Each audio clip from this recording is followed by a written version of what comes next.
Welcome to the Deep Dive. Today, we're going to be taking a deep dive into some pretty diverse texts. Oh, yeah. We've got the Bible, Okay. specifically Genesis through Job. Lots to cover there. We do. Yeah. And we're also going to be taking a look at Jane Austen's Pride and Prejudice. Pride and Prejudice. Love it. Classic. Oh, it's so good. Yeah, I know what you're thinking. I bet you do. What could those possibly have in common? Yeah, like at first glance, they seem pretty different. Totally. But that's the fun part. That's what we're here to find out. Yeah, that's the beauty of a deep dive. Exactly. You could uncover these like surprising connections. Exactly. Between these like seemingly totally different worlds. Yeah. And so we're going to be looking at themes of power and social structures and individual choices. Interesting. And we're going to see how these ancient texts resonate with a story set in 19th century England. I love it. I'm excited. Me too. This is going to be great. So let's start with power dynamics in leadership. Okay. The Bible, Your Bible. It's full of all different kinds of power. Right. I mean, you've got divine authority with God. You've got like patriarchal structures with figures like Abraham, Isaac, Jacob. The patriarchs. The patriarchs, exactly. Yeah. And then you've got kingship, right? Yeah, kingship. Saul, David, Solomon. Big names. All these kings. Yeah. And it's fascinating because it really explores what it means to lead. Yeah. And all the like complexities that come with leadership. For sure. And one of the most interesting things is how the Bible shows leadership, not as this like static thing, but as a process. Like it's dynamic. There are ebbs and flows. Right. We see these leaders like wrestling with their responsibilities, grappling with obedience and disobedience to God's laws. Oh, for sure. And you see that those struggles result in cycles of both blessings and judgments. It makes you wonder if the Bible is saying that, like, true leadership requires aligning your ambition with a higher purpose. Ooh, I like that. I don't know, just a thought. That's a good point. Now, if we shift gears over to Pride and Prejudice, Austen's world, we see a different kind of power dynamic. One that's rooted more in social hierarchy rather than like this divine mandate that you see in the Bible. Yeah, and Austen, I mean, she paints such a vivid picture. Oh, she's such a good writer. Of the English gentry, right? You've got characters like Mr. Darcy and Lady Catherine de Bourgh. Oh, Lady Darcy. They just wield so much influence. So much power. And then you've got the new money class. Right. Right, like Mr. Bingley. Trying to fit in. Trying to find their place within that existing order. Yeah. And it's almost like Austen is like low-key questioning the foundations of this whole hierarchy. Yeah. Especially when you look at families like the Bennets. Yeah, the Bennets. Striving for that upward mobility. Yeah, exactly. Social mobility. Right. They want to climb that ladder. Absolutely. It's so interesting. It's so Austen, though. I mean, she uses these characters so cleverly to expose all these, like, complexities of social navigation. Yes. Right? You know, the Bennets, they're a perfect example. They highlight how, like, societal expectations and wealth. And reputation. All of that gets tangled up in relationships and choices. It's like a tangled web. Oh, yeah. All these different factors. Totally. And then you've got Mr. Darcy, right? Okay, Mr. Darcy. He's got wealth. He's got status. He's got it all. But he struggles with how to use his power responsibly. He does. Especially when it comes to Elizabeth. Especially with Elizabeth. Ah, their relationship. Oh, it's so good. So good. But his initial pride. His pride. And prejudice. Almost cost him. Love and happiness. And it's interesting because you wonder if Austen is using his internal struggle to kind of comment on the dangers of unchecked privilege. That is a great point. You know, it's interesting because that kind of parallels the struggles that some of the biblical kings face. You think about, you know, King David, known for his devotion. Yes. But he also makes some devastating choices when he abuses his power. Yeah. And it really showcases that fine line between leadership and tyranny. Oh, it's a very fine line. It is. And it's almost as if both Austen, in her own way, and the biblical authors are both trying to give us this warning. Like, be careful. Yeah, be careful with power, whether it comes from, you know, God or whether it comes from society. It's a man. Careful consideration. Careful consideration. A moral responsibility. Exactly. It really makes you wonder. It does. Does power corrupt? That's the question. Or is it just the power itself? Yeah. Is it the power or Or how we use it. The way we wield it. It determines the impact. Yeah, that's a good question. This is something to think about, right? But maybe we should move on to our next theme. Yeah. Social norms. Okay. Expectations. Lady. Both the Bible and Pride and Prejudice. Yeah. They take place in societies that have these really rigid social codes and expectations. Like super rigid. Yeah, around marriage, inheritance, religious practices. Especially in the Bible, if you violate those social and religious laws, the consequences, pretty clear. Yeah. We see it, with King David and Bathsheba. Yeah. His actions there led to some serious consequences Big time. for both of them. Yeah. But then you've got this story of Ruth. Oh, Ruth is interesting. Yeah, she's a Moabite widow. Right. And she follows these social customs to secure a future for herself and her mother-in-law, Naomi. Right. But it's interesting. It is interesting. Because the story doesn't just endorse this blind adherence to tradition.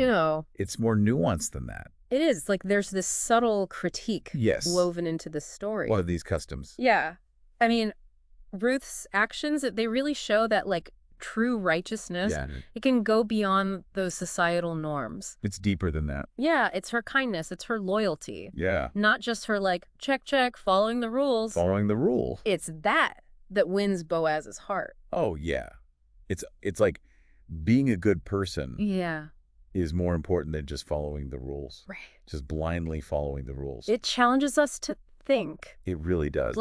Is just following social norms enough? Yeah. Or is there something more to true virtue? What does it actually mean? Yeah, what does it mean? To be good. To be good. Yeah. To be righteous. Yeah, and this really resonates with Austen's portrayal of 19th century England. Totally. Because back then, marriage was often seen as this a path to financial security. Social advancement. Right. Rather than a union based on based on love and genuine connection. Right. And it's fascinating how both texts, despite being from such different contexts, absolutely different worlds, completely different worlds, they both grapple with this tension between what you want, like your individual desires, your heart, and what society tells you, expects of you. Yeah, what you should do. Yeah, should. Right, exactly. Think about Charlotte Lucas. Oh, show it. Her marriage to Mr. Collins. Ugh, Mr. Collins. Oh, I know, but it's a perfect example. It is. She adheres to societal expectations. Yeah. Checks all the boxes. Right. But it's driven by practicality. Right. Not love. Not love. And it makes you wonder, is Austen, subtly critiquing... Yeah, is she sending a message? This idea of social mobility through marriage? I think so. Yeah. I think she is. It's like she's saying there's more to life than just, Yeah, than just checking the box. Checking the boxes. Yeah. And moving up the ladder. Yeah. And Charlotte's decision, while understandable, given in her context. Yeah. It ultimately leads to a life that's just devoid of true fulfillment. What's the point? What is the point? If you're not happy. Exactly. And then you have Mrs. Bennet. Oh, Mrs. Bennet. Almost like a caricature of those societal pressures. Right. So obsessed with marrying off her daughters. Yeah, it's the only thing she cares about. Right. For social standing and financial security. Right. Exactly. It's almost like Austen is holding up this mirror. To society. Yeah, to her society. Being like, look at this. Yeah. Is this what you want? What is the cost of all of this? Of conforming to these expectations. It's a powerful, powerful critique. It really makes you think about the choices that individuals make within these systems, within these structures. Right, you're born into these systems, these structures. You still have...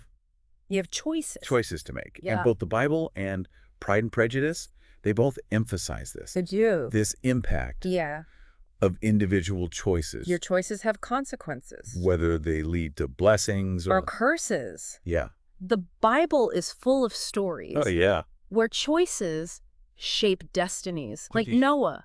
Okay. His righteousness during a time when everybody else is corrupt. Yeah, the whole world. Yeah, it leads to his salvation. The continuation of humanity.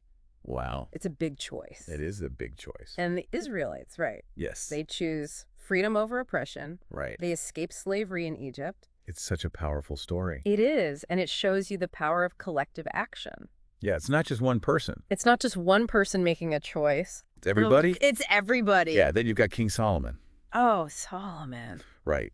Starts out wise. So wise. But then he makes these choices that lead to the division of his kingdom. It's like a classic cautionary tale. It is. It's like even the wisest among us, even the wisest, can stumble. Bad choices. If our choices aren't aligned with that higher purpose. Exactly. It shows you the weight of decisions. Yeah. Right? Even when we don't always realize, like, the consequence. The full impact. Yeah. You know, it's like throwing a pebble in a pond. You see those ripples. And you don't know how far they're going to go. Exactly. And it's not always about, like, these grand sweeping choices either. Right. Sometimes it's the small everyday choices. Yeah, it's the little things. Think about Job. Okay. His unwavering faith. Yeah, in the face of unimaginable suffering. Right. He loses everything. Loses everything. And still, his faith is unshakable. Yeah. It's the power of individual conviction. It is. Even when everything is going wrong. Even when it feels like the world is against you. Exactly. And it's like both the Bible and Austen are saying, look, the choices we make, they shape us. Whether they're driven by faith, societal pressure, by our own desires, whatever it is, they make us who we are. Yeah. And speaking of Austen, we see that same emphasis on choices. In Pride and Prejudice. Yeah. Oh, absolutely. Elizabeth, Darcy, Lydia, all making choices. They're all making choices that have this ripple effect. Yes. Not just on their own lives, but on the lives of others. Of those around them. Yeah, it's like their lives are all intertwined. Totally interconnected. Yeah, and it's not just about the characters themselves. Right. But it's also like their families? Their families, their communities. Yeah. Yeah, so Elizabeth, her prejudice against Darcy. Almost costs her. True love. Yeah. And then Lydia. Oh, Lydia. Elpoing with Wickham. The scandal. It brings shame to the whole family. Yeah, and it threatens their social standing. Everything is at stake. Yeah, it really highlights how interconnected our lives are. Yeah. And how our actions can have these unintended consequences. You don't always know. You don't know. And it's going to happen. And it's fascinating because Austen, yeah, she explores the complexity of these choices. She does. She doesn't pretend that it's always her Wickham way. Easy. It's messy. It's life. It is life. And Elizabeth, you know, she's torn between what society expects of her and her own independent spirit. That's what makes her such a great character. She's so relatable. She is. Because we all feel that tension. We do. Sometimes. Yeah. To some extent. And it's in those moments. Yeah. When characters are struggling. Yeah. Grappling with those difficult choices. That's when you see the real growth. Yeah, the transformation. Darcy sheds his pride. He acknowledges his flaws. And Elizabeth overcomes her prejudices. And sees the good in Darcy. And ultimately, they find redemption, a second chance at love and happiness. It's beautiful. It is. And it brings us to this theme that runs through both the Bible and Austen. Redemption. Yeah. Powerful concept. It's so hopeful. It is. The Bible really emphasizes God's mercy. God's forgiveness. Even when people mess up. Even when we stray from the path. Think about the Israelites. Okay. They had their moments. They do. But they always had a way back to God. Always a way back. Even after Bathsheba. Yeah, he messes up big time. He does. But he pleads for forgiveness. And he finds reconciliation. Yeah. It's like a glimmer of hope. It is. It's like even after we make big mistakes, yeah, there's still a chance. For a new beginning. A fresh start. It's not the end. It's not the end. Do you think Austen offers a similar perspective? I do. Even though it's not explicitly religious? Right. It's not about God in the same way. Yeah. But it's still there. Yeah, it's there. This idea that people can change. Grow. Yeah. Learn from their mistakes. And find forgiveness. And find a second chance. Even without divine intervention. It's like a more human-centered process. It's about acknowledging mistakes. Saying you're sorry. Seeking forgiveness. And choosing to move forward. And we see that with Darcy and Elizabeth through self-reflection. They're willing to change. Yeah. And they find that second chance. It's beautiful. And we even see glimpses of that in other characters. Like Lydia, even after the scandal, she seems to mature a little bit. Yeah, not as dramatically. Right, not like Darcy and Elizabeth. But still, it's there. It's there. It's like Austen is saying. Everyone. Yeah, everyone. Regardless of their past. Has the capacity for change. For growth. Exactly. And both texts. Yeah. They remind us. Redemption is possible. It is possible. It might come from God. Yeah. Or it might come from our own efforts. To be better. Yeah, to learn and grow. Makes you wonder, about how we view second chances in our own lives. Yeah, like what do we believe? Do we believe in divine forgiveness? Or do we see it as something we create for ourselves? Through our own actions. Through our choices? Yeah, I don't know. That's a tough question. It is a tough question. But you know what? Both the Bible and Pride and Prejudice, they offer us hope. They do. That even after heartbreak, even after missteps, there's a possibility for change. For positive change. For a brighter future. Absolutely. So as we've been going through all this, uncovering all these parallel, surprising connections, what stands out to you as like the biggest difference? That's a good question. Between the two? I think one of the key differences is the role of the divine. Right, like God's role. The Bible, obviously. Oh, it's all about God and humanity, God's laws. His judgments. His mercy. It's the foundation. It's the foundation of the whole story. Of the whole narrative. Yeah. But Pride and Prejudice. It's more about... It's about society. Societal rules. Expectation. Yeah, and there's not that same emphasis. On a divine moral compass. Right, it's more like an internal compass. Yeah, and it's almost like the Bible is operating within this framework of divine justice. Accountability. Yes. To God. To God. But Austen is focusing more on like... the human consequences. Of our choices. The choices we made. Within this complex social web. Yeah. But even without God, Pride and Prejudice still explores these themes. That morality. Of justice. Yeah. Elizabeth. And she has such a strong sense of right and wrong. She does. She's willing to stand up for what she believes in. Even when it goes against... societal norms. Yeah, and it suggests that Austen believes in a moral order. Even if it's not like...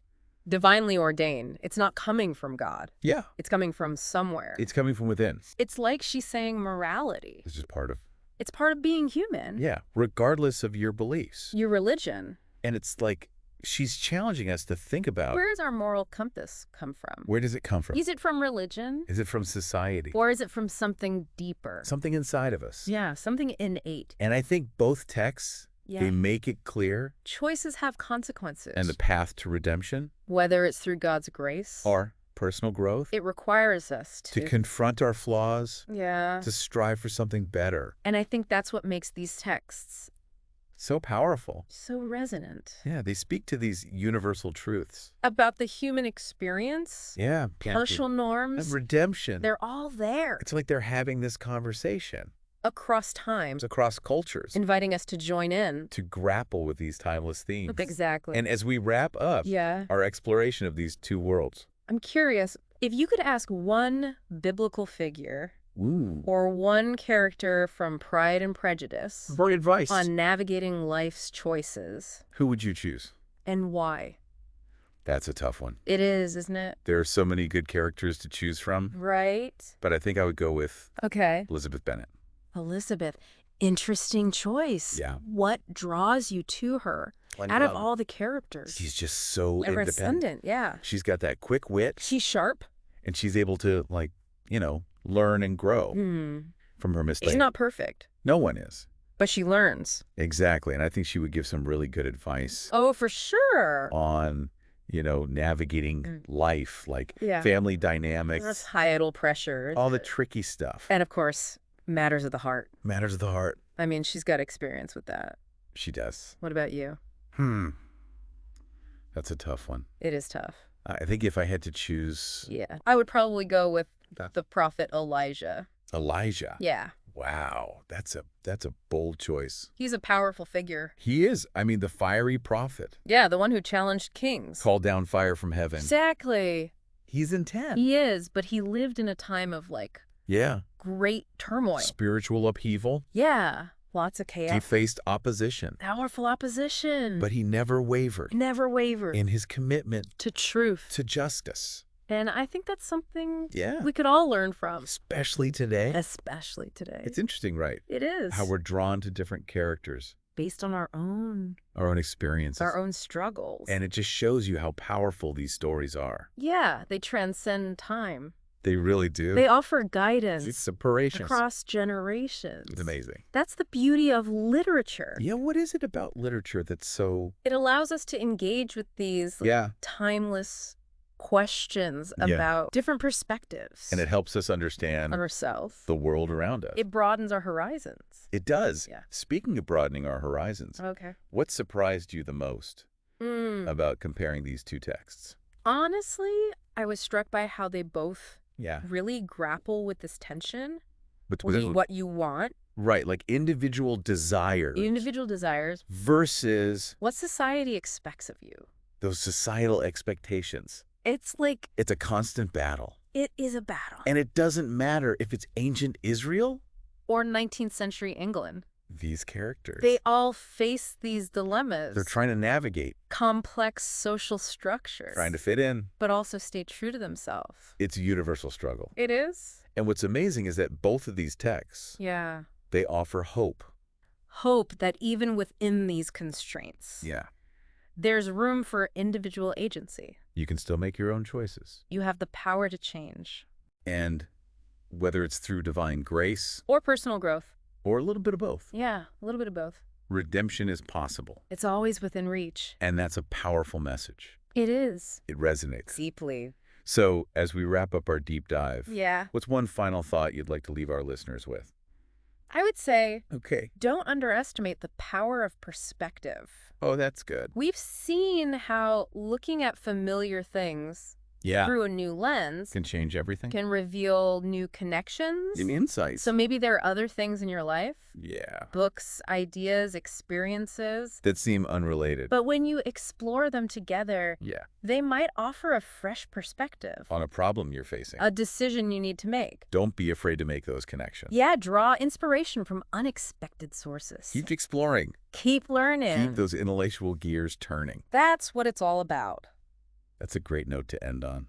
Thanks for having me. This was so much fun. It was a pleasure. And to our listeners, thank you for joining us on this deep dive. Yeah, thanks for listening. We hope you enjoyed exploring the unexpected connections between the Bible and Pride and Prejudice. Two seemingly different worlds. Keep questioning. Keep exploring. And until next time.